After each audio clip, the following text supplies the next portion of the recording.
Olá pessoal, meu nome é Ronaldo Monteiro, professor de Química.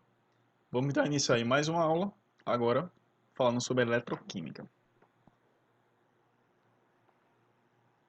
Gente, antes de falar de eletroquímica, temos que ter em mente o entendimento de lei da conservação de energia. Por quê? Porque a lei da conservação de energia, ela permite termos uma visão de que a energia ela não se perde, mas se transforma em outro tipo de energia. E ela também pode ser armazenada. Então vejamos, né, que existem aí diversas formas de energia, energia solar, energia luminosa, energia elétrica e por aí vai. Só que nosso objetivo aqui é justamente o quê? Pegar a energia química e transformá-la em quê? Energia elétrica, ok? Então vamos seguir. Mas só que para isso temos que ter um entendimento de reação de óxido de redução. A reação de óxido de redução é justamente uma etapa, ou melhor, uma reação em que uma espécie ganha, uma espécie perde elétrons, enquanto a outra ela ganha elétrons, certo? Então, temos que ter sempre isso em mente, né, que uma vai perder e outra vai ganhar. Só que quando a gente falar que uma vai perder, né, temos que associar diretamente ao quê? Um processo de oxidação. Enquanto que um vai ganhar, temos que associar o quê? Processo de redução. Então vamos trabalhar muito com esse nome de oxidação e redução. Então quando a gente falar de oxidação, tenha em mente o quê? Que está ocorrendo perda de elétron. E quando eu estiver falando de redução, está acontecendo o quê? Um ganho de elétron, certo? Vamos seguir. Então, temos que ter uma revisão também de inox, que inox é um número de oxidação, né, do elemento ou uma carga elétrica que ele adquire quando faz uma ligação iônica, né, algo que nós já estudamos, né, e um caráter parcial que adquire quando faz uma ligação predominantemente o que? Covalente. É algo que também já estudamos. Então, se a gente aqui observar, né, Senta aqui a observar, temos o que? Na ligação iônica, em que uma espécie ela perde elétrons, veja que aqui tem um expoente, está pequeno, mas dá para visualizar, onde eu tenho um cátio, e eu tenho outra espécie aqui que ganha elétron, veja que está aqui um negativo, sinal aqui no expoente, é o ânion. Então veja que essas cargas aqui são os NOx, certo? E se a gente observar aqui a questão da ligação covalente, onde temos uma diferença de eletronegatividade, onde vai gerar o quê? Cargas parciais aqui, ó. Eu tenho uma carga parcial negativa e uma carga parcial positiva. Então essas cargas parciais são justamente o NOx, certo? Então o que acontece, gente?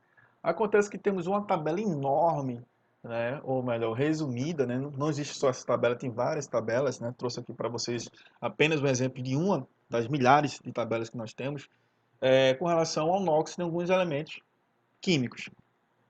Só que esse inox vai se comportar de forma diferente em cada composto, né? É o que nós vamos observar aqui, ó. Por exemplo, o fósforo, na molécula do ácido fosfórico, ele tem, ou melhor, temos que descobrir o NOx dele, né? E se a gente for aqui embaixo, né, onde temos aqui justamente esse cátion, né, o NOx desse hidrogênio temos que descobrir. Então, para descobrir tanto o NOx do fósforo em cima, quanto o NOx do nitrogênio embaixo, temos que usar o quê? Usar a tabela de NOx. Não tem para onde, né? E até eu particularmente não gosto, porque é algo que se decora, né? Mas para se decorar, eu prefiro que vocês treinem bastante essa questão do cálculo de inox, de um elemento, de um composto, certo? Para que você vai ter um maior entendimento e vai amadurecer a ideia de inox, né? Porque até aqui é uma revisão. Não, eu não tenho como iniciar uma aula de eletroquímica sem passar por NOx, né? Então aqui é apenas uma revisão aqui que nós veremos. Então, o que acontece? Para eu calcular aqui o NOx do fósforo, né? Eu vou na tabela, né, encontro que o hidrogênio, nessa situação aqui, ele corresponde a mais um, certo? O NOx do fósforo que eu vou descobrir é X, né? Veja que aqui é 3, porque eu tenho 3 átomos de hidrogênio, certo? É soma, né? Onde a soma de todos os NOx aqui tem que ser igual a zero, nesse composto aqui, certo? E aqui, ó, nesse composto, o oxigênio, de acordo com a tabela, é menos 2. Veja que é vezes 4, porque eu tenho 4 átomos de oxigênio, certo? Fazendo aqui a resolução dessa equação, eu tenho que o número de NOx do fósforo é igual a mais 5, certo? Então, vamos fazer o mesmo raciocínio agora, só que esse composto aqui, ó. Só que a soma do NOx de um composto é igual à carga. Ou seja, essa carga aqui, ó, mais vai ser igual a soma dessa equação aqui, ó. A soma desses valores aqui, desculpa. Certo? Então, o que acontece? O nitrogênio que eu quero descobrir é X, mais eu tenho aqui, ó, 4. Consultando a tabela, eu tenho que mais um, esse hidrogênio que tem aqui, certo? Vezes 4 a quantidade de átomos que eu tenho de hidrogênio, que vai corresponder a quanto? Isso é mais um, que é justamente o expoente que está aqui em cima, né? Que é a carga do íon composto. Então, logo, o NOx do nitrogênio, nesse composto aqui, vai ser quanto? Menos 3. Então, gente, eu descobri o NOx desses dois compostos, tanto do primeiro, que é o ácido fosfórico, como do cátion, aí do NH4+, certo? A partir do quê? Dos dados da tabela. Então, eu só vou conseguir ter um raciocínio rápido com relação a NOx se eu praticar usando o quê? A tabela. Ok? Então vamos passar aqui. Visto a revisão aí de NOx, vamos agora juntar o entendimento de NOx dentro de uma reação aqui, ó. Temos aqui uma reação do zinco com sulfato de cobre, certo? Onde eu vou ter o sulfato de zinco e formando o cobre. Então, se eu analisar aqui, ó, essas substâncias, né? E for aqui calcular aqui o NOx de cada substância dela, eu vou observar que, ou melhor, observaremos, né, vamos constatar, melhor dizendo, que houve aqui o seguinte, ó, houve um aumento do valor algébrico, né, saiu de 0 para mais 2, e enquanto que o cobre aqui, ó, saiu de mais 2 para 0, ou seja, ocorreu aqui uma diminuição do valor algébrico. Então, o que está acontecendo aqui, gente? Está acontecendo uma oxidação, né? Logo, eu estou fazendo o quê? Está perdendo elétrons e uma redução está acontecendo o quê? Está ocorrendo um ganho de elétrons. Então, gente, é o seguinte, temos que ter entendimento que oxidação é um aumento do valor algébrico, certo? E redução é a diminuição do valor algébrico. Ou seja, se eu estou aqui de 2 para 0, está acontecendo o quê? Uma diminuição do valor algébrico. Logo, eu tenho o quê? Uma redução. Se eu parto de 0 para 2, está acontecendo o quê? Um aumento do valor algébrico. Logo, ocorre uma oxidação. Ok? Gente, espero que tenha gostado aí essa introdução da eletroquímica. Não tem como estudar eletroquímica sem ter um entendimento de inox, né? Então, qualquer coisa, você para o vídeo, veja a aula de inox, né? Pratique bastante como é que se descobre aquela oxidação de determinados elementos dentro de um composto, conhecimento para a aula de eletroquímica e consiga entender o conceito de eletroquímica. Então, pessoal, até a próxima aí, até mais.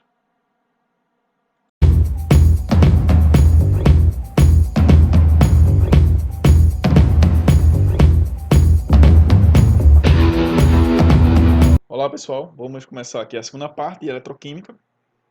Veja que eu não entrei ainda em eletroquímica propriamente dita, né? Fizemos aqui uma pequena revisão e juntamos alguns conhecimentos aqui, entre eles o NOx, né? A reação, certo? O entendimento de oxidação e redução, que é uma reação de óxido e redução. Veja que uma reação de óxido e redução para existir, né? Ou melhor, quando ocorre uma oxidação, automaticamente ocorre uma redução. Por isso que é chamada de uma reação de óxido e redução, certo? Porque elas estão entrelaçadas. Esse é o conhecimento de oxidação e redução. Se ocorre uma oxidação, tem que ocorrer também uma redução automaticamente. Vamos seguir.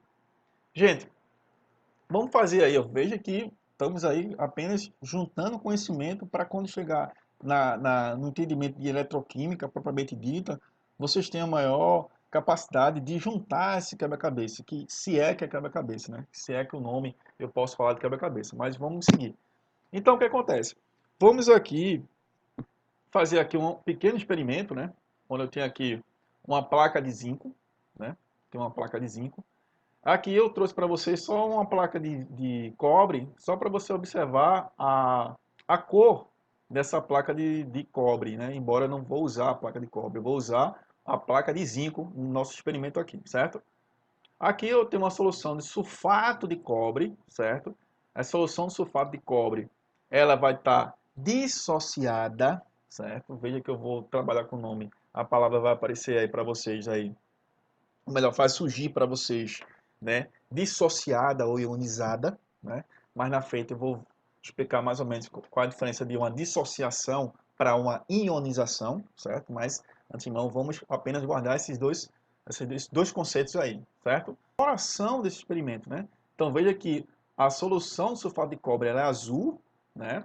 Então, vamos apenas guardar aí e observar, apenas guardar as informações e observar o aspecto qualitativo, né, desse experimento, não quantitativo. Vamos apenas observar cores. Seguindo. Então, tem uma solução de sulfato de cobre, né? Lembrando que eu vou ter íon de cobre mais sulfato na solução. Eu vou pegar uma placa de zinco, certo? Vou mergulhar essa placa de zinco na solução de sulfato de cobre, certo? E vou observar o seguinte aspecto, que a placa de cobre, certo? A placa de cobre, ela vai aparecer com essa cor aqui, ó, essa cor avermelhada. E ao mesmo tempo, a solução de sulfato de cobre, ela vai ficar com azul menos intenso, né? O azul, né? A intensidade da coloração aqui da solução de sulfato de cobre, ela diminui, certo? Então, vamos observar o que isso aconteceu, né? Como é que eu posso explicar isso quimicamente? Então, o que acontece? Se eu pegar aqui e observar uma semi-reação, né? Essa cor avermelhada aqui, que surgiu na placa de zinco, né? A placa de zinco tem a cor cinza, né? Lembrando isso. Ela surgiu aqui com essa cor avermelhada, é justamente porque está acontecendo uma redução, certo? Uma redução.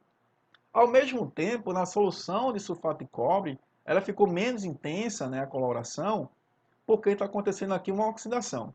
Então, gente, se eu aqui observar, né, dessas duas semi-reações, temos é o seguinte. Uma, ela ganha elétrons, tem aqui ó, isso aqui, elétrons, e a outra ela perde elétrons, certo? Então, nesse fluxo de elétrons aí, né, onde vai perder, um vai ganhar, que vai surgir aí o conhecimento, o entendimento e a busca da evolução da pilha, né? Que a gente vai aproveitar esse fluxo de elétrons, né? Porque se eu pegar aqui o conhecimento de física e aplicar aqui corrente elétrica, é o fluxo ordenado de cargas elétricas que se movem, né, de forma orientada em um condutor elétrico sólido ou em soluções iônicas. Então veja que eu tenho aqui, ó, pegando o entendimento de física, né? Se aqui ele está perdendo elétrons, aqui está recebendo elétrons, veja que eu tenho um fluxo de elétrons aqui, ó. Então esse fluxo de elétrons eu posso aproveitar. Então essa foi a grande sacada na época do cientista, né? Que foi justamente Galvani, né? Galvani que descobriu essa questão da reação espontânea, porque isso aqui é uma reação espontânea, né? Isso aqui é uma reação espontânea, um perde e outro ganha, né, elétrons, certo? Então, observando isso aí, foi Galvani que constatou, né, essa questão essa coisa espontânea, né, desse fluxo de elétron, e Alessandro Volta, ele aprimorou, né, esse descobrimento de Galvani, né? E depois, Frederic Daniel, né, ele também aperfeiçoou, né, um entendimento da pilha de volta. Então veja que foi uma evolução da pilha, né? E só por título de curiosidade, o nome pilha que nós conhecemos quando vamos lá no supermercado comprar uma pilha, esse nome foi justamente por essa descoberta aqui de Galvani, né? Que ele pegou placas de zinco e de cobre, né? Uma empilhada na outra, entre uma placa e outra, ele colocou um material embundecido, ou melhor, com ácido sulfúrico, né? Poroso, né? Então, veja que é uma pilha, né? Veja que é uma pilha de placas, né? Por isso que o nome pilhas, que conhecemos até hoje, quando vamos lá no mercado, pedimos uma pilha, né? Então, mesmo não tendo mais esse aspecto aqui, como foi descoberto por Galvin e foi aprimorado por Alessandro Volta e por Frederick Daniel. Então, veja que, por mais que não tenha mais esse aspecto aqui, ó, de placas, empilhamento de placas, né, ainda se dá o nome de pilha, certo? Então, o que acontece? Então, veja que é uma evolução, né? Então, você pode pegar alguns livros de química e pode aparecer nome de célula galvânica ou voltaica, né? Na qual há a ocorrência espontânea de uma reação de óxido de redução que permite a geração de corrente elétrica, certo? Vamos seguir. Então, ainda com o experimento lá, né, que foi mostrado, temos aí as semi-reações, né? E aí, vamos pegar essas duas semi-reações e formar o quê? Uma reação global, né? Essa reação global, gente, se observar aqui uma reação global, para eu formar uma reação global, eu vou ter que somar as duas semi-reações.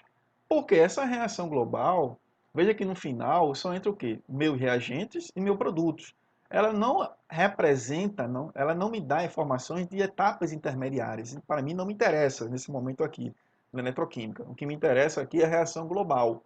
E para eu formar a reação global, eu vou ter que fazer o quê? A soma das duas semi-reações e cortar aqui o que é semelhante, se for aqui no meu produto, com o meu reagente. Certo? Vamos seguir. Então veja que na evolução da pilha aí, veja que Galvin descobriu acidentalmente, Alessandro Volta, ele aperfeiçoou, certo? E foi justamente com o Frederick Daniel, né, que ele também aprimorou essa pilha, né? Então, justamente o que nós vamos estudar agora é a pilha de Daniel, né? Então, essa é a pilha de Daniel. Veja que, ó, tá vendo aqui, ó, o aproveitamento do fluxo de elétrons. Veja que aqui eu tenho, tá ocorrendo aqui, ó. Esse conjunto aqui é chamado de célula voltaica, certo? A metade disso aqui, ó, ou melhor, só esse sistema aqui é chamado de semicélula e aqui também é chamado de semicélula. Alguns livros aí falam sobre semicélula, então eu vou também trabalhar aí com essas denominações. Semicélula, essas partezinhas aqui, e o conjunto é chamado de célula voltaica ou galvânica, certo? Então veja que se você observar aqui a pilha de Daniel, veja que está acontecendo aqui o aproveitamento desse fluxo elétron, né? Veja que está vendo aí o aproveitamento, certo? Então, gente, eu vou aqui parar um pouco a aula que já extrapolou, né? Então, encontro vocês aí na próxima aula.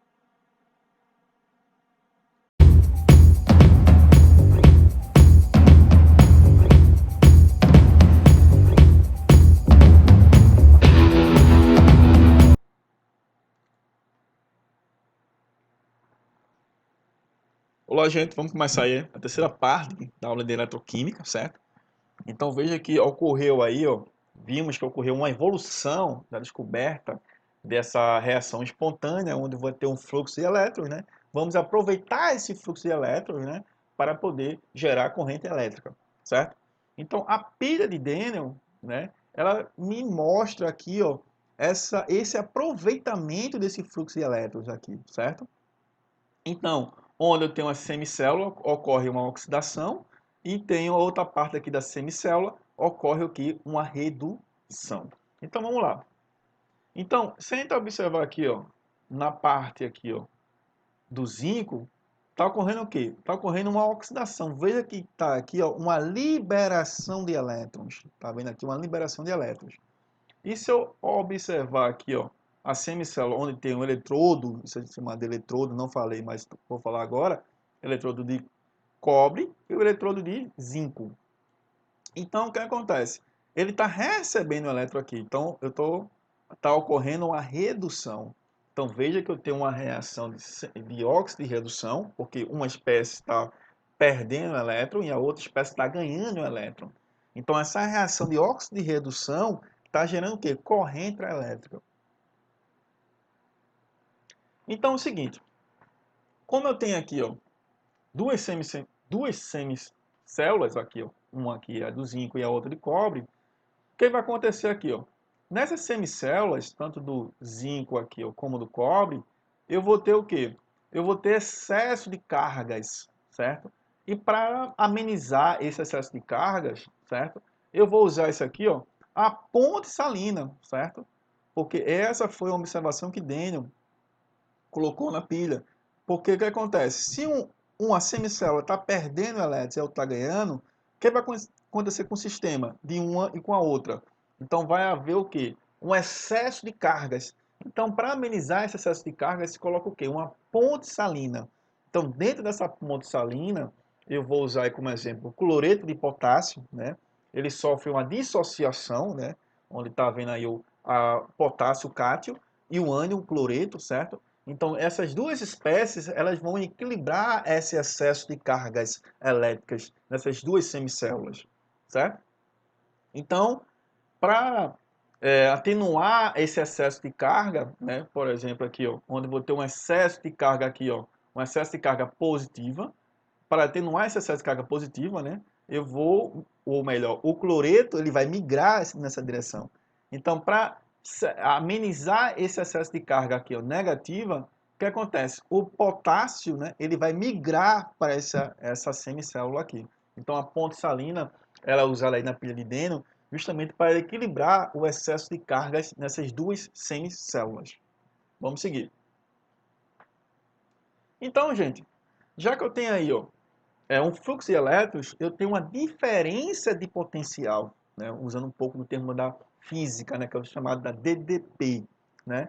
Então, essa DDP aí, gente, é justamente formada pela essa diferença de potencial. Esse fluxo de elétrons vai gerar essa diferença de potencial, que é a corrente elétrica, que é medida em volts, né? Outra coisa também que eu quero deixar aqui para vocês, salientar para vocês, é que tem livros que vai colocar aqui questões, melhor falando, resumidamente falando, essa é a equação aqui para vocês, certo? Então, o que acontece? Essa aqui, ó, o zinco aqui, ó, o eletrodo de zinco que ocorre no eletrodo de zinco, e aqui que ocorre no eletrodo de cobre, onde eu vou ter aqui uma oxidação, né? E aqui eu tenho uma redução. Esses dois traços aqui, ó, tá aqui no meio, justamente refere-se à ponte salina, né? Que é o dispositivo para equilibrar esse excesso de cargas aí nessas duas semicélulas. Então, gente, veja aqui o seguinte, vimos a questão da evolução da pilha, né? Vimos que Calvin descobriu sem querer, Alexander Walter aperfeiçoou, acabamos de estudar a pilha de Daniel, só que, como qualquer engenhoca, né, ela passa por processo de adaptação para a gente que é consumidor, certo? Então, é lógico que é uma coisa totalmente inviável usar a pilha de Daniel, né, para vender aí no supermercado, de shops e por aí vai. Então, pensando nessa viabilidade de consumo, né, um cara chamado, né, Georges Lacache, né, desculpa a pronúncia, né, ele é francês, não sei se o sobrenome estou pronunciando certo, mas peço perdão, mas Georges, né, ele aprimorou essa pilha de Daniel, né, mantendo a essência, veja que houve uma evolução, mas mantendo essa essência, onde um vai perder elétrons, outro vai ganhar elétrons, certo? Justamente para uma adaptação para a pilha, nesse formatozinho aqui, ó. Veja que aqui está aberta a pilha, né, só para ver o que tem dentro dessa pilha. Então é muito mais prático para a gente comprar no mercado e por aí vai, né? Esse tipo de dispositivo aqui, colocar na nossa lanterna, colocar na nossa no rádio, colocar aí em qualquer dispositivo que venha aí a funcionar com corrente elétrica aí, certo? Então o que acontece aqui? Chama a atenção de vocês que dentro dessa pilha de George tem um produto aqui chamado cloreto de amônio, certo? Então veja que eu tenho um eletrodo positivo, eu tenho um eletrodo negativo, onde vai ter essa questão da diferença de potencial que vai gerar essa corrente elétrica, certo? Então, o que acontece? Veja que eu falei que engenhoca ela não para de evoluir, dependendo da engenhoca, né? E a pilha não ficou para trás. A pilha sofreu, né, ao longo dos anos, processo de evolução que aí culminou a geração da pilha alcalina, né? Quem compramos a pilha alcalina justamente porque ela tem uma maior durabilidade. Mas por que ela tem uma maior durabilidade, a pilha alcalina? Porque na pilha alcalina ela não se usa o cloreto de amônio, certo? Como a mistura eletrolítica. Ela usa o quê? Ela usa o hidróxido de potássio e hidróxido de sódio. São substâncias o quê? Substâncias básicas, alcalinas, né? Ela não usa o cloreto de amônio. E, consequentemente, a pilha alcalina ela tem maior durabilidade, diferente das pilhas comuns, né? Onde as pilhas comuns terão o quê? Como a solução, a mistura eletrolítica, terá o cloreto de amônio, certo? Vamos seguir aqui. Isso é apenas tipo de curiosidade. O Enem não vai querer que você decore isso não, né? Eu trouxe aqui para vocês só para vocês observarem as substâncias presentes numa pilha alcalina e CC alcalina. Vamos seguir. Então, ainda falando sobre a questão da evolução da pilha, lógico que tudo isso pensando na gente, consumidor, certo? Foi justamente a pilha recarregáveis, né? Onde tem uma pilha recarregável de níquel e cádmio, certo? Que são muito mais baratas, mas só que o tempo de vida útil também é menor, né? E tem menor capacidade de carga, né? Então veja aí que eu tenho uma pilha de níquel e cádmio. Então, pensando ainda na evolução, eles fizeram o quê? A pilha, onde eu vou ter o quê? O níquel, né? O níquel metal hidreto, onde vai ter uma capacidade de tempo de vida útil maior, eu vou ter uma maior capacidade de cargas, né? Ela vai ser menos poluente do que a de cádmio, né? Então veja que a pilha sofreu evolução. E veja também o seguinte, a diferença de uma pilha recarregável, né, com uma pilha alcalina e uma pilha comum, né? Uma pilha comum e uma pilha alcalina, elas não são recarregáveis, certo? Então, para ser carregáveis, eu trouxe aqui para vocês esses dois exemplos aqui. Lembrando que eu não estou fazendo nem nada para fazer propaganda, né? Mas eu peguei esses dois exemplos para você ter um melhor entendimento de que vem dentro de uma pilha recarregável, o que vem dentro de uma pilha alcalina e o que vem dentro de uma pilha normal, certo? E lembrando também que o Enem não cobra isso de vocês. Eu estou apenas mostrando um pouco da evolução da pilha, certo? Então vamos seguir. Gente, vamos aqui observar esse resumo aqui sobre pilha, né? Então o que acontece? Guarda com vocês as seguintes informações, né? Pilha ocorre com funcionamento espontâneo, certo? Eu tenho um polo negativo chamado de ânodo, né? O polo positivo é chamado de cátodo, certo? Esse polo negativo, que é chamado de ânodo, ocorre a oxidação, ou seja, perda de elétrons. No polo positivo, que é chamado de cátodo, ocorre o quê? Ganho de elétrons, certo? Outra coisa que eu também chamo a atenção de vocês com relação ao resumo, aqui, ó, é que esse polo negativo é o fluxo de elétrons que se dá pelo polo negativo ao polo quê? Ao polo positivo. Então, guarde essas informações aqui, certo? Que quando a gente for estudar eletrólise, né, vai acontecer aí uma confusão, que eu não vou falar isso agora, né? Mas quando for eletrólise, preste atenção, ok?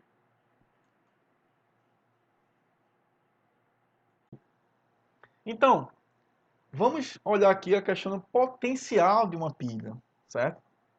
O potencial de uma pilha, né, já que temos aí uma reação de oxirredução, formando corrente elétrica, né, vai gerar aí uma diferença de potencial. Essa diferença de potencial é medida em quê? É medida em volts, certo? Só que se criou o quê, gente? Se criou um padrão, né? Então, como já vimos discutindo nos meus vídeos, então se você quer medir algo, né, você tem que escolher o quê? Escolher um padrão. E esse padrão que foi escolhido aqui para medir a potencial de uma pilha foi baseada no hidrogênio, né? Então, baseado nisso, temos aí uma tabela, que você também não precisa decorar essa tabela, né? Veja que eu tenho uma tabela aqui, ó, justamente dos potenciais de redução, né, de cada composto aqui, cada elemento aqui, certo? Não precisa decorar, isso é apenas para vocês visualizar essa informação. Na sua prova, essas informações estarão presentes, né? Então não se preocupe, né? Então o que eu chamo a atenção para vocês é como você vai usar esses valores. Então vamos observar aqui, ó, a diferença de potencial, certo? Vocês têm que ter aí, você pode usar aqui essas três formas aqui que eu trouxe para vocês, né? Também vocês podem encontrar no livro de vocês aí. Então, o que você vai usar aí? Como é que você vai calcular? Onde você vai ter uma redução aqui, ó, de cobre, né, uma redução maior, vou ter uma redução menor, né, essas informações aqui, ó, tiradas da tabela, você não precisa decorar, mas você vai ter que saber aplicar aqui, ó, nessas três formas aqui. Você escolhe se você quer usar aqui, se você quer usar nessa, ou nesse terceiro exemplo aqui, como vocês queiram, certo? Então, o que acontece? Fazendo o cálculo aqui, eu tenho que a diferença de potencial, ela vai dar quanto? 2,02 volts, certo? Beleza? Então, o que é que esse número me diz, né? Ou melhor, vamos fazer aqui uma breve interpretação desse número aqui. Que essa diferença de potencial da pilha, ela vai ser o quê? Ela vai ser positiva, né? Então, se eu tiver uma diferença de potencial, ela tem que estar positiva. Essa informação me diz que é um processo o quê? É um processo espontâneo, certo? Então, gente, vamos chegando aqui no nosso limite aqui, né, para não ultrapassar. Então, e espero você até a próxima aula. Até mais.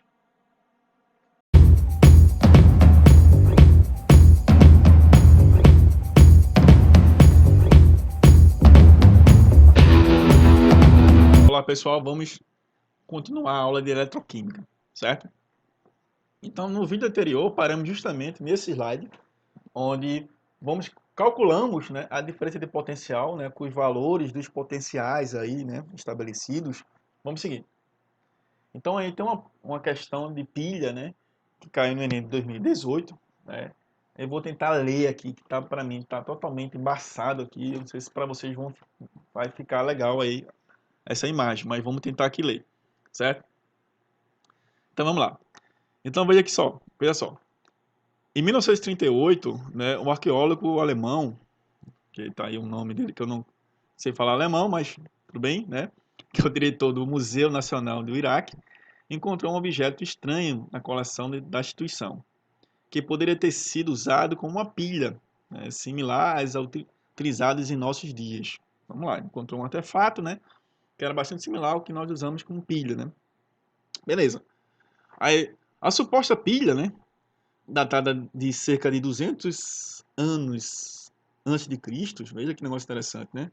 É constituída de um pequeno vaso de barro, argila, na qual foram instalados em tubos de cobre, em um tubo de cobre, uma barra de ferro, né, aparentemente corroída de pó ácido, né, e uma tampa de pertume, que é o asfalto, né, conforme ilustrado. Aí a imagem que ele botou, e aí ele deu aí algumas informações. Vamos lá. Aí considere os potenciais padrão, né, de redução, né, ele deu aí do ferro, que é menos 0,44 volts. Então veja que eu falei para vocês, aquela tabela de potenciais, né, não precisa decorar não. Ela já vai vir na sua prova. Você tem que saber usar esses dados, esses valores. Veja também ele deu o potencial padrão de redução do hidrogênio, né, como padrão aí, né? Ele também deu o potencial padrão de redução do cobre, beleza? Beleza.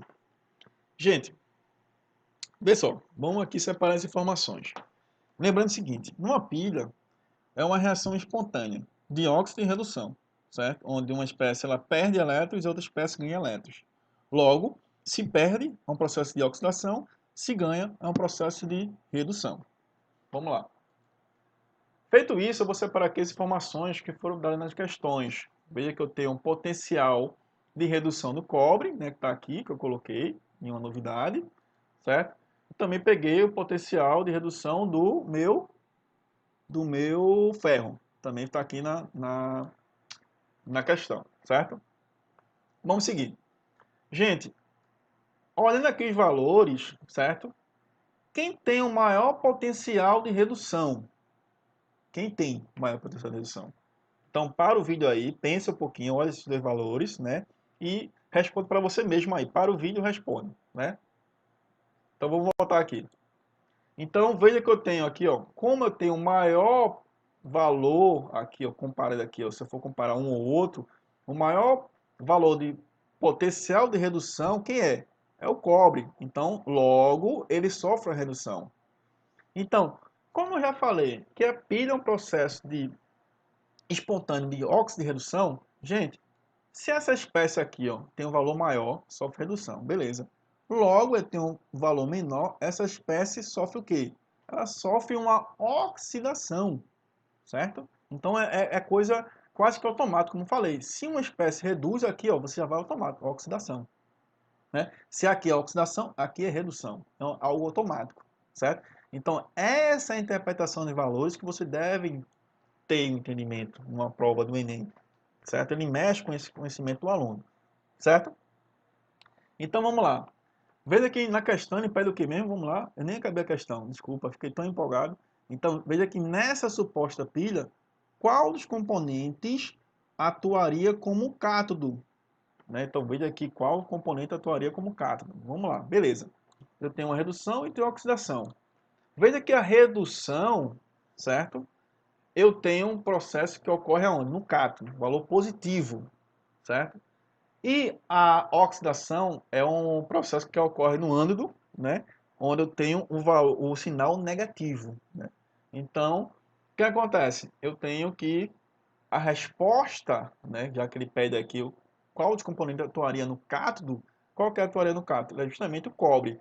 Então, veja que se eu tenho na pilha, né? Grave isso aí também. Na pilha, eu tenho um processo de redução, eu tenho um cátodo, sinal é positivo. Na oxidação, ocorre no ânodo, sinal é negativo. Certo? Vamos seguir. Então, vamos começar a eletrólise, certo? É também um assunto muito abordado nas questões do Enem, certo? Então, o que acontece? Nas questões do Enem, certo? Sempre estarão presentes aí alguma questão ou de pilha ou de eletrólise, certo? Mas o que vem a ser eletrólise, certo? A eletrólise, primeiro, que é um processo que não é espontâneo. Vimos que na pilha é um processo espontâneo, a eletrólise não é espontânea, certo? Ela tem que ocorrer o quê? Ela tem que, para ocorrer a eletrólise, é preciso o quê? É preciso de corrente elétrica, certo? Então, se eu pegar também a questão da etimologia da palavra, eu tenho que eletrólise, eu tenho electro, que significa eletricidade, e lise quer dizer solução. Então, veja que eu tenho aqui a eletricidade na solução, certo?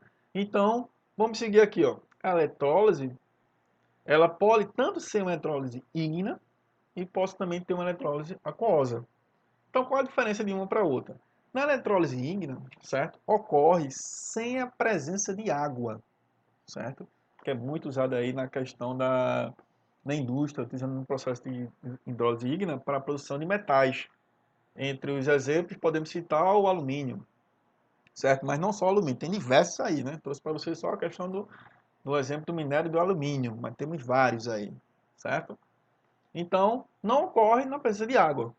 Então, se eu pegar aqui uma hidrólise ígnea usando cloreto de sódio, né?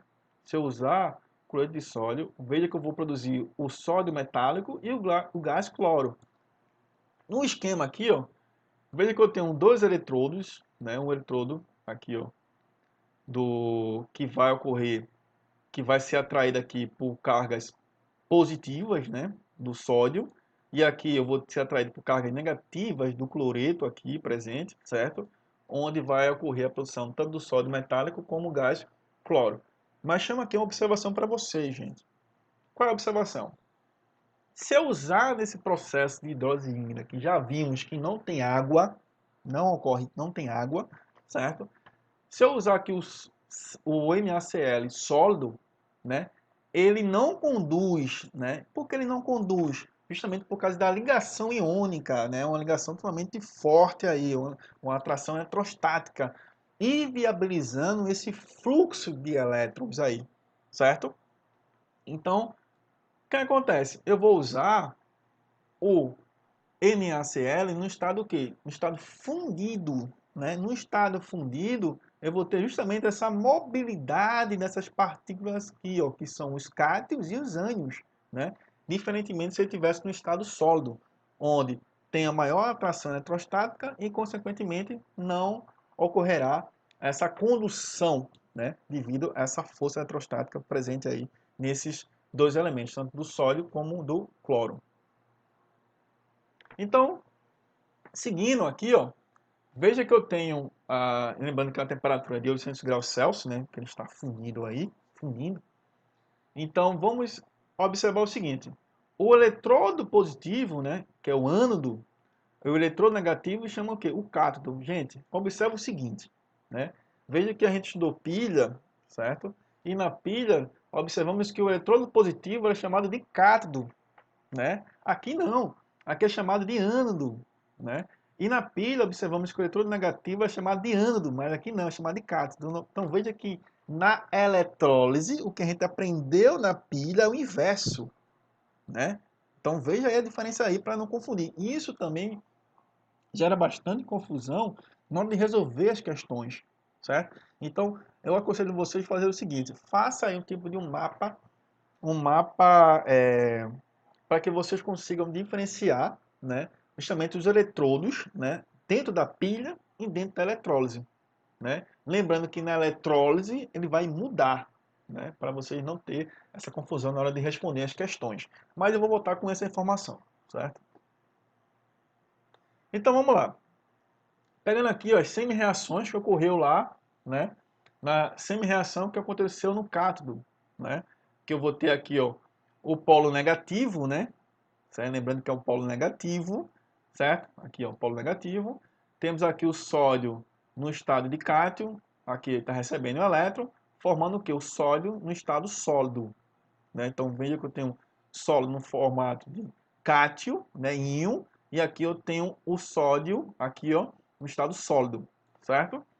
E na semi-reação do ânodo, eu tenho o seguinte, ó, o cloreto, certo? Formando o gás cloro aqui, ó, certo? Então veja que eu tenho uma redução e tenho uma oxidação, certo? Então aqui eu tenho uma reação global, né? Nessas duas semi-reações globais, eu observo a formação do sódio metálico e a formação do gás, o quê? O gás cloro, certo? Então, gente, vou parar por aqui, porque o limite daqui da aula já ultrapassou.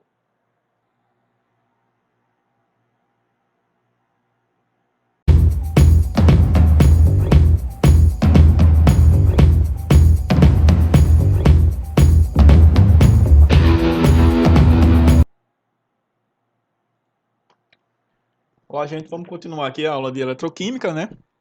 Paramos justamente nesse slide, né, que fala, ou melhor, falamos sobre a eletrólise ígna, né, na formação tanto do sódio metálico como o gás cloro, certo? Beleza, vamos continuar.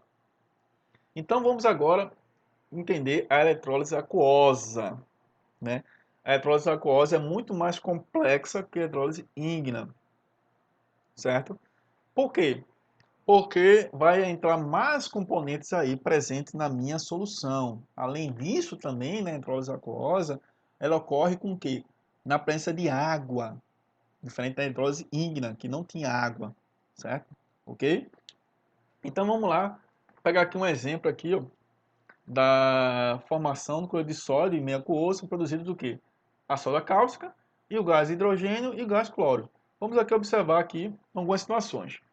Então, é o seguinte, apesar de haver tantos íons na solução, apenas um cátion e um ânion sofrerão a descarga dos eletrodos.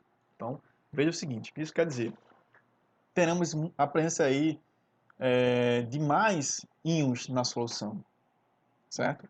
Então, essa presença aí, dessa quantidade de íons, quem vai falar se vai reagir ou não com o eletrodo aí presente, vai ser uma tabela, né? Então, digamos que o bicho-papão da eletrólise aquosa, né, da eletrólise aquosa, é justamente essa tabela aí. Por quê? Porque para a gente definir quem vai reagir aí, temos que usar essa tabela. É como eu falei. Eu vou falar o seguinte, essa tabela, não só tem essa tabela, tem várias tabelas, certo? Então, Ronaldo, como é que eu vou saber isso aí no dia da prova? Gente, primeiro, tem que praticar. Infelizmente, tem que praticar mesmo, usando essa tabela aí. Só que o Enem sabe que existem diversas substâncias, né, que podem ser usadas aí nessa eletrólise, certo? Diversas substâncias que podem ser usadas nessa eletrólise aquosa. Então, elas pegam as mais comuns, certo? Então, sabendo que ele tem essa diversidade de substâncias, né, ela vai pegar a mais comum para vocês. Lógico, um aluno que vai praticar, um aluno que está fazendo diversas eletrólises aquosa, ele vai ter melhor visão da questão, sem dúvida, certo? Mas também se o aluno ele pegar aquelas soluções eletrólise aquosas com aquelas substâncias mais comuns, ele também vai entender, certo? Porque na verdade o Enem não quer que você seja químico, né? Ele não quer um químico, né? Ele quer que você tenha uma base de química, um entendimento de química, certo? Então não se preocupe não. Então o que eu recomendo é você pelo menos treinar as mais comuns aí, né? Eu estou trazendo para vocês uma delas, né? Que eu vou mostrar aqui para vocês. Então, o que acontece? Veja que, deixa eu botar aqui, né? Só para não... Veja que tem essa tabela aqui que vai determinar quem vai reagir com os eletrodos, certo? Então, vamos lá. Então, veja que os íons presentes, eu tenho tanto o H+, o OH- da água presente, né? Que sofre uma ionização. Então, o que acontece? E consultando a tabela de facilidade de descarga, temos o Ha mais e o Cl-, né? Maior facilidade de descarga. Então, quem vai ter, ou melhor, quem vai me dizer essa facilidade é a tabela. Infelizmente, não tem para onde correr, não. Peço perdão aqui para vocês, certo? Tem que praticar mesmo a tabela. Ou pelo menos pegar as substâncias mais comuns aí na eletrólise aquosa. Então, vamos lá para reações. Veja que eu falei para vocês, fiquei devendo o seguinte. Tanto a dissociação como a ionização. Eu vejo aí gente falando sobre ionização, dissociação é a mesma coisa. Não é bem a mesma coisa não, né? Embora aqui, ó, se você observar, ó, eu tenho presença de íons aqui e também presença de íons aqui, ó, certo? Então, qual a diferença da dissociação para a ionização? Vamos ver agora. Ó, eu tenho que na dissociação, eu tenho um composto iônico, certo? Com água, ele sofre uma dissociação. Eu tenho um composto molecular, mas água ele sofre ionização. Então veja que são o quê? Ó? Embora os conceitos aí, ou melhor, veja que eu tenho produtos aqui ó, muito parecidos, a forma de produção é diferente, certo? A forma tem uma dissociação, que é o composto iônico colocado em água, sofre a dissociação. Eu tenho a ionização, que é o composto molecular colocado em água, sofre o quê? Uma ionização. Então tem essa questão de entendimento aí. Ó. Então, composto iônico, dissociação. Composto molecular, uma ionização. Vamos seguir. Então, tenho aqui a semi-reação do ânodo e a semi-reação do cátodo. Então, veja só, gente. Na hidrólise ígna, veja que o que entrou de novo aqui na solução aquosa, ou melhor, na hidrólise aquosa, foi a dissociação do eletrólito e a ionização da água, porque esse processo ocorre na água, certo? Então, entrou aqui essas duas semi-reações aqui, ó. Isso aqui já existia, né, se eu for fazer uma analogia de modo que meio grosseira, né, com a hidrólise ígna, mas o que entra de novo dele aqui, ó, na eletrólise aquosa é a dissociação do eletrólito e a dissociação e a ionização, desculpa, da água, certo? Beleza, então sabendo tudo isso aqui, ó, veja que é pesado, né? Então vamos ver aqui ó, uma reação global dessas semi-reações, certo? Então, cortando aqui, ó, o que tem no reagente de um com o produto do outro, né? Isso tem que ser semelhantes, né? Para cortar, eu vou ter minha reação global. Então veja que minha reação global, aqui nesse processo da hidrólise aquosa, aqui usando o NaCl, eu vou produzir o quê? O gás hidrogênio e o gás cloro. Certo? Então veja que na hidrólise ígna eu posso produzir um gás cloro, posso, a partir do NaCl, beleza? E também na hidrólise aquosa do NaCl eu posso produzir também o gás cloro, certo? Então essa aí é a grande diferença da hidrólise ígna, que não leva água, e a hidrólise aquosa, que leva água. O que entra de novo aqui são a dissociação do eletrodo e a ionização da água.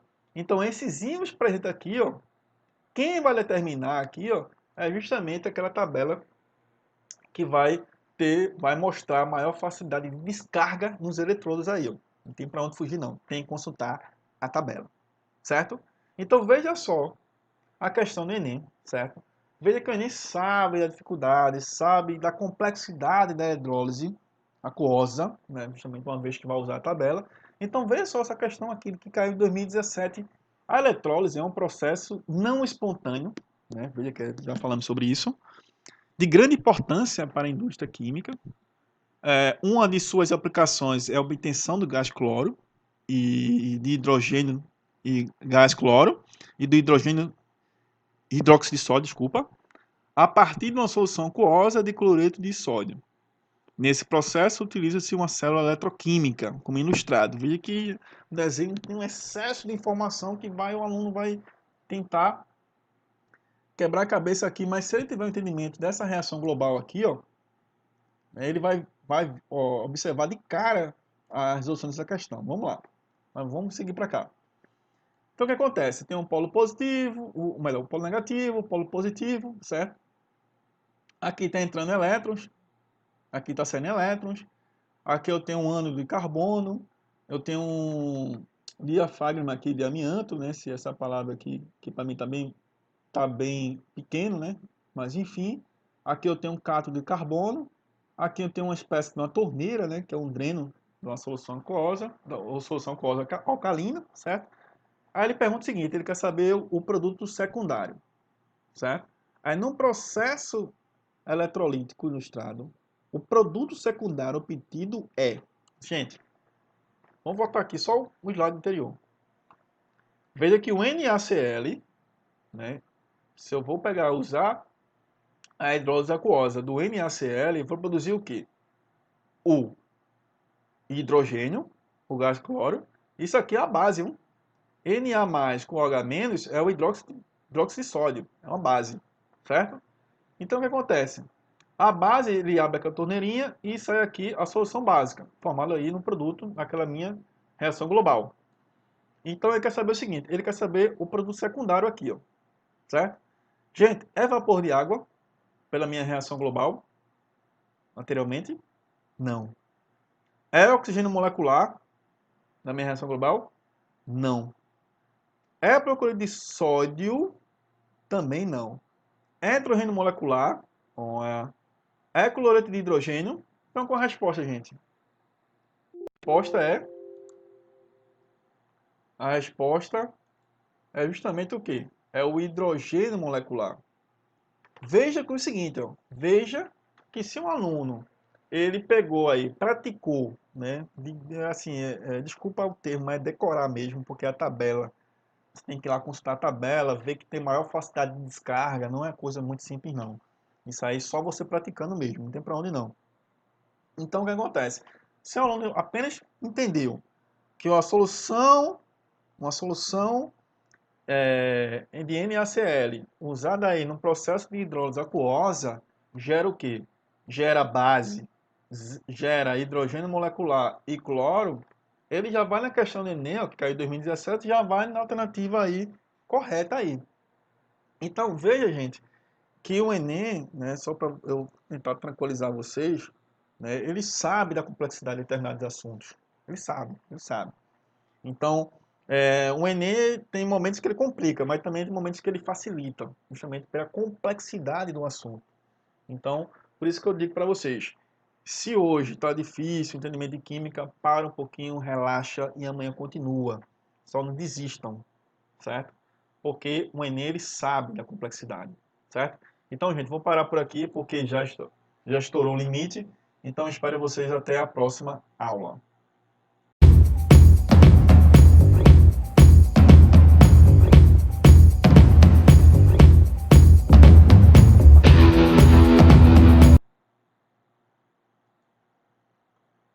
Olá pessoal, vamos continuar aí mais uma aula aí sobre eletroquímica. Paramos na resolução dessa questão. Gente, temos aqui agora um resumo sobre a eletrólise, né? A eletrólise é o funcionamento forçado, certo?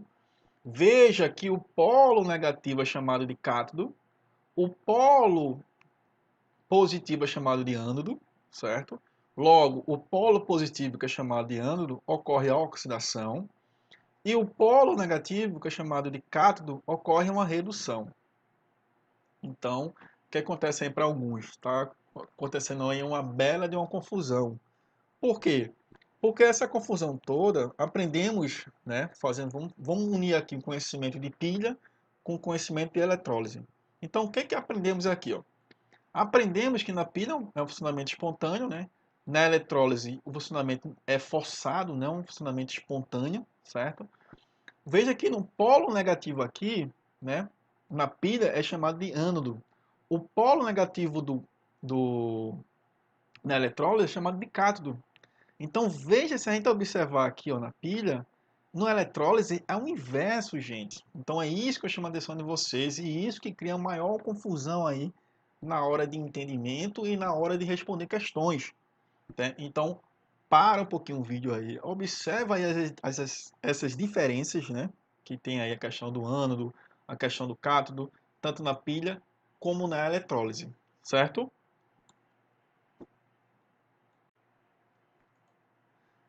Gente, tem uma questão aqui, ó. Uma questão. Vamos ver o que ela se trata dessa questão. Se essa questão ela é eletroquímica, certo? Mas vamos ver se ela entra no conteúdo de pilha ou se entra no entendimento de eletrólise, certo? Então vamos lá. Um grupo de pesquisa, um grupo de pesquisa em todo o mundo vem buscando as soluções inovadoras visando a produção de dispositivos para a geração de energia elétrica. Dentre eles, pode-se destacar as baterias de zinco e ar, que combinam o oxigênio atmosférico e o metal zinco e um eletrodo aquoso de caráter alcalino. O esquema de funcionamento da bateria de zinco-A está apresentado na figura. Então veja que aqui eu tenho um esquema nessa bateria que está falando. Veja que ele já cantou a questão, né? Essa bateria entra dentro de pilha. Mas Ronaldo, como assim? Vimos, né, que o que é uma bateria? A bateria ela pode ser uma associação de pilhas, certo?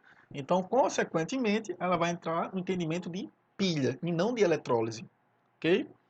Continuando aqui, ó, a questão, temos que o funcionamento da bateria, a espécie química formada no ânodo é. Então, vamos lá, a espécie química que é formada no ânodo, ok? Então, vamos lá. Senta aqui, observa, temos que o quê? Temos que o lado do zinco está ocorrendo uma oxidação. Calma aí, calma aí. Como é que tu está enxergando isso? Vamos lá. Então, se no lado do zinco tem uma oxidação, no outro lado tem o quê? Uma redução. Beleza? Mas segura aí. Como é que está enxergando isso, mano? Veja só. Se eu tenho aqui, acabei de falar que é a oxidação, né? E aqui eu vou chamar de quê? Chamar de se é ânodo, né? Se eu estou falando que aqui é uma oxidação, isso é coisa automática. E se eu chamo aqui de redução, chamando de cátodo. Essas informações aqui são informações de pilha, né? Se eu identifiquei que é um processo de pilha, embora ele falou de bateria, que bateria faz parte da associação de pilhas, então está dentro de pilhas, certo? O que acontece? Acontece que é a coisa automática. Se eu tenho que é uma oxidação, eu tenho um ânodo. Se eu tenho uma redução, eu tenho um cátodo. E essa redução acontece no polo positivo e a oxidação acontece no polo negativo. Mas só que nós vamos entreter aqui, ó, nessas definições de oxidação, ânodo, redução, cátodo. Vamos lá? Então, por que eu falei que no eletrodo de zinco está ocorrendo a oxidação? Por que, Ronaldo? Veja só.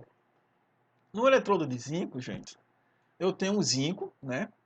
Veja que se eu consultar lá a tabela de inox, lá ele é zero, né? O inox aqui é zero. Ele partiu para mais 2, certo? Ok?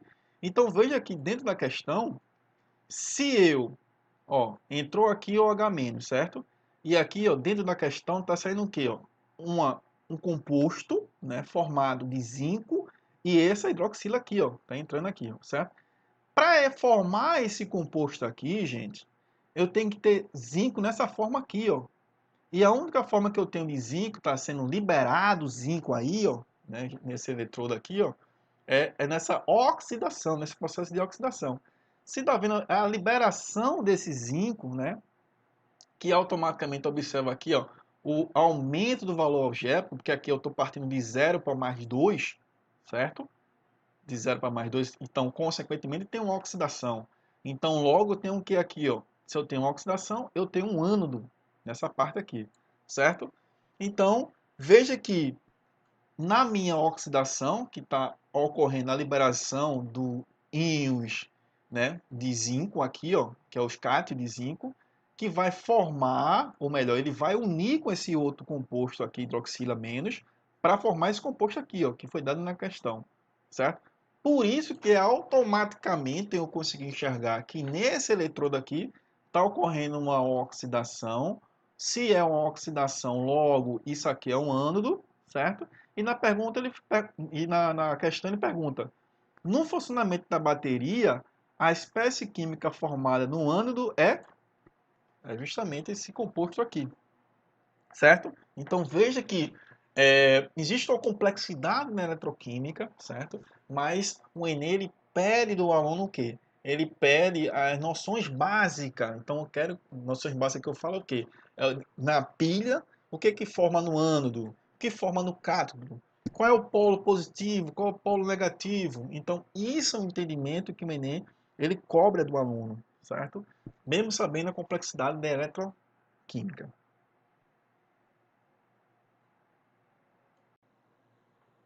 Seguindo ainda sobre a eletroquímica, abordando um pouco no conhecimento agora, em termos práticos, da hidrólise, certo? Digamos que eu queira banhar aqui, eu tenho aqui um instrumento, um saxofone, certo?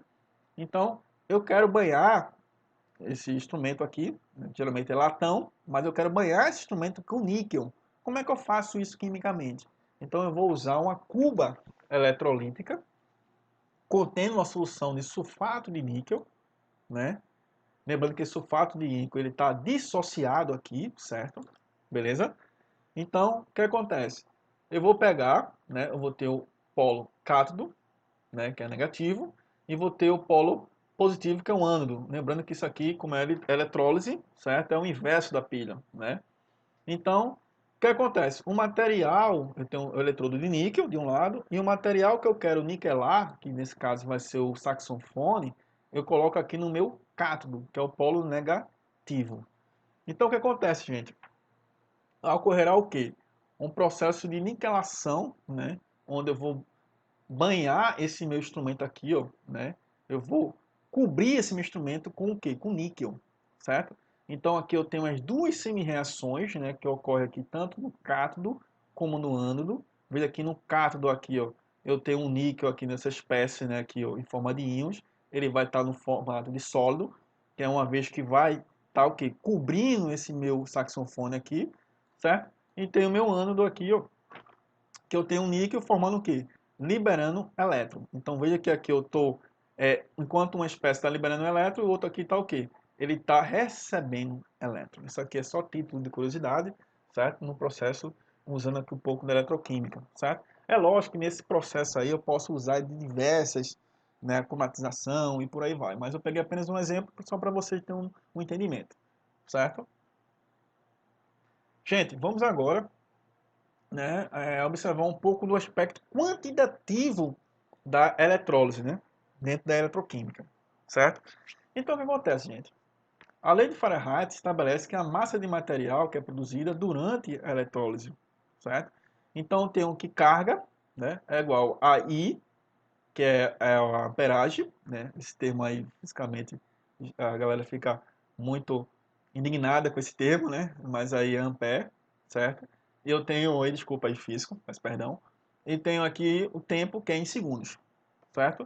Lembrando que esse valor aqui, ó, 96.500, 96.500 coulomb por mol, certo? É igual a um Fahrenheit, que é igual à carga de um mol de elétrons. Essa informação aqui, ó, gente, não precisa decorar. Só precisa apenas saber trabalhar com ela, que ela vai vir na questão, certo? Beleza?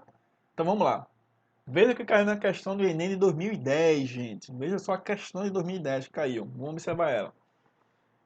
É um pouquinho complexa em termos de raciocínio, assim, mas é bastante simples. Vamos passo a passo, certo? Primeiro vamos ler.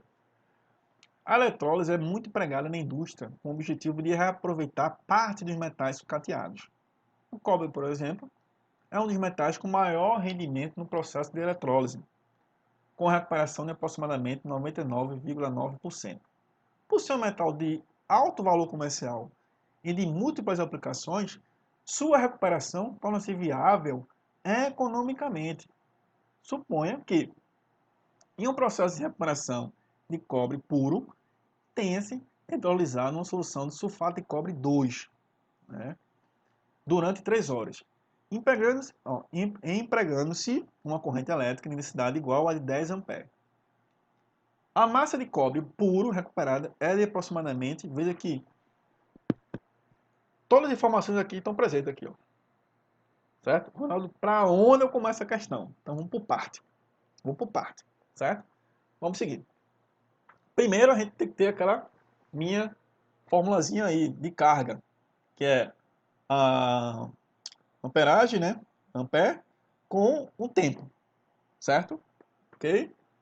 Então, primeiro, ele falou aqui, ó, ele deu que é 10 amperes. Beleza. E o tempo, gente? O tempo, ele falou que é 3 horas. Ronaldinho, por que apareceu 10.800? Porque eu fiz uma regra de 3, certo? Onde eu tenho 1 hora, corresponde a 60 minutos. 3 horas, corresponde ao quê? X. Dá 180 minutos. 1 minuto corresponde a 60 segundos. Então, 180 minutos corresponde a quanto? A 10.800 o quê? Segundos. Certo? Beleza. Seguindo. Então, logo minha carga é de 108.000 Coulomb. Certo? Beleza. Pronto. Então, descobri aí quanto foi produzido de carga no processo.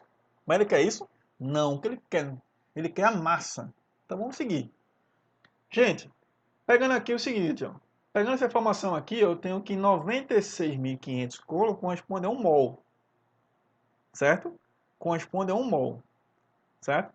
Essa minha carga aqui, que eu achei no processo, corresponde a quantos mols? Então, corresponde a 1,12 mols. Certo? Beleza, estou seguindo passo a passo aí, ó. Estou seguindo aí, montando o quebra-cabeça. Em seguida, gente, eu tenho uma semi-reação do cobre, certo? Que ele está falando aí, ó, um processo do cobre mais 2, onde vai ter o processo de formação do cobre sólido aí, ó.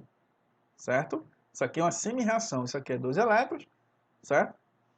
Então, o que acontece aqui? Ronaldo, por que apareceu dois elétrons aqui? Gente, isso aqui é para estabilizar, né? Lembra que isso aqui eu tenho o meu reagente e aqui tem meu produto, certo? Então, a quantidade de cargas que eu tenho aqui tem que ser igual à quantidade de carga no meu expoente, certo? Por isso que eu tenho mais 2 aqui e 2 elétrons aqui. Eu tenho mais 2 com 2 menos aqui, que 2 mais com 2 menos dá quanto? 0, que corresponde justamente ao número daqui de cima, que não aparece. Certo, vamos seguir. Então aqui, ó, na minha semi-reação, tem 2 mols de elétrons, que vai produzir quanto? 63,5 gramas. Aqui, ó, a massa do cobre que ele deu. Certo? Mas só que durante o processo que deu 108.000 coulombs, que é a cargas, quantos mols tem aqui? 112. Então, na minha semi-reação, eu vou fazer aqui uma regra de 3 e vou saber quanto foi gerado de massa. Então, veja que eu fazendo aqui, ó, a minha regra de 3, eu vou ter o quê? Que Y, né, a quantidade de massa que eu vou querer saber que foi o cobre puro, deu quanto? Deu 35,5 gramas, certo? É a letra D, certo? Então, gente, eu finalizo a aula de eletroquímica com isso, certo? Eu peço que vocês, pelo menos, vejam as partes principais do eletroquímica, polo positivo, polo negativo, cátodo, ânodo. Veja que na pilha é um conceito, na eletrólise é outro conceito. Então, isso muda, certo? Mas só que o Enem, ele sabe da complexidade, gente. Então, sabendo a complexidade, eu quero que você aí que esteja aí estudando essa aula aí, quando ele abre o livro de química, quando ele abre o livro de química, a eletroquímica é realmente complexa, se você vai ler, é realmente complexa, de fato, não vou negar. Ele pula a eletroquímica. Chega no Enem, se depara com questão de eletroquímica, certo? Onde o Enem pede apenas partes, conhecimento básico mesmo de eletroquímica, certo? Para vocês. Eu acho que dentre as questões mais complexas aí que eu vi na eletroquímica foi essa de 2019, 2010, desculpa. Mas na maioria dos casos são questões simples, pelo menos na parte de eletroquímica. Então, gente, vejo vocês aí na próxima vídeo aula. Então, até mais.